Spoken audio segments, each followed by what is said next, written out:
BJP বিধায়ক অম্বিকা রায়ের প্রার্থীপদের বিরুদ্ধে রাজ্য অফিসে বিক্ষোভ বিজেপির একাংশের। প্রার্থীপদ বিরোধিতা করায় এক বিজেপি কর্মীকে বেধড়ক মারধর করার অভিযোগ অম্বিকা অনুগামীদের বিরুদ্ধে। কল্যাণের বিজেপি বিধায়ক অম্বিকা রায়ের বিরুদ্ধে আন্দোলন করায় মারধর বিজেপি কর্মীকে। ওই অম্বিকার বিরুদ্ধে আমরা কালকে প্রোটেস্ট করতে গিয়েছিলাম রাজ্য অফিসে, এবং অম্বিকার দুর্নীতি এবং না কাজকর্মে ওনার কোনো কিছু কাজ করেনি গত 5 বছরে কল্যাণী। অন্য আমাদের ভূমিপুত্র যে কাউকে দেখ, একজন সাধারণ কর্মীকে দেখ, তবু আমরা তাকে মেনে নেব, আমাদের কোনো আপত্তি নেই। এই শুধু আবেদনটুকুর জন্যই সবার সাথে আমি গিয়েছিলাম। ব্যবসায়িক সূত্রে ওই রাস্তা দিয়ে যাচ্ছিলাম, লোকজন তারা ওখানে আমাকে ধরে, আমি প্রথমে বুঝতে পারিনি, সবাই ভেবেছে আমার নিজের লোক, কিন্তু অম্বিকা অফিসের ভেতরেই ছিল। তিনি নিজে এসে আমাকে সেভ করার কোনো রকম কোনো বেরোয়নি।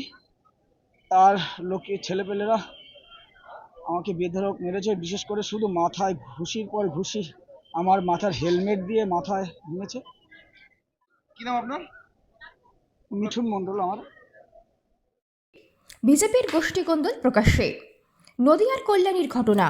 গত 2 দিন ধরে রাজ্য অফিসে কল্যাণী বিধানসভা কেন্দ্রে অম্বিকা রায় যাতে প্রার্থী না হতে পারেন তার জন্য বিক্ষোভ দেখাচ্ছেন বিজেপির একাংশ। এইদিন বিক্ষোভকারী এক বিজেপি কর্মী অম্বিকার পার্টি অফিসের পাশ দিয়ে যাওয়ার সময় মিঠুন মণ্ডল নামে এক বিজেপি কর্মীকে ঘিরে ধরেন অম্বিকা রায় অনুগামীরা। অভিযোগ, মিঠুনকে বেধড়ক মারধর করেন অম্বিকার অনুগামীরা। এই ঘটনার পর পুলিশ একজনকে আটক করেছে। এরপর বিজেপি বিধায়ক অম্বিকা রায় বিজেপি কর্মীদের নিয়ে কল্যাণী থানায় বিক্ষোভ দেখান এবং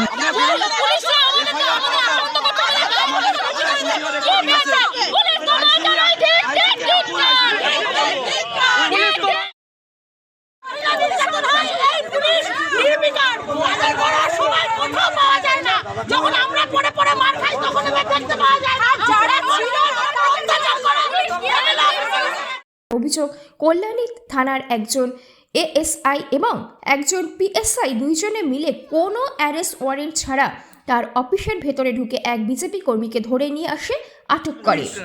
রাজকুমার মণ্ডল, জয়শঙ্কর মণ্ডল হঠাৎ করে all of a sudden they burst into my office, এবং অফিসের ভেতর থেকে আমার কিচেনে চলে গেছে। আমি খাচ্ছিলাম, আমি জানিও না কি হয়েছে।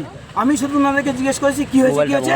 উনি ভেতরে একেবারে ঢুকে একেবারে মানে ধাক্কামুক্কি শুরু করে দিয়েছে, আমাকে ধাক্কা দিয়েছে, ম্যান হ্যান্ডেল করেছে এবং অ্যারেস্ট করার হুমকি দিচ্ছে। কেন কি হয়েছে জানি না, কোন এফআইআর আছে আমি এফআইআর দেখবো, কমপ্লেন কি হয়েছে আমি জানবো না, এটুকু অধিকার নেই।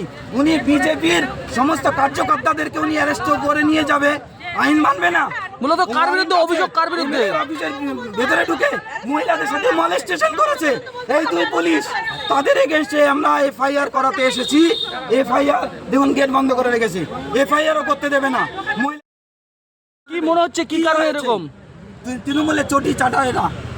আমি চাই এই দুজনের এগেইনস্টে ইমিডিয়েটলি এফআইআর লস করতে হবে। মহিলারা এখানে আছে, এফআইআর লস করতে হবে, এবং এই দুজনকে যতদিন ইনভেস্টিগেশন থাকবে কল্যাণী থানায় they should not be post. 2 জন পুলিশ কর্মীর বিরুদ্ধে অভিযোগ না নেবেন ততক্ষণ পর্যন্ত কল্যাণী থানা ঘেরাও অব্যাহত থাকবে।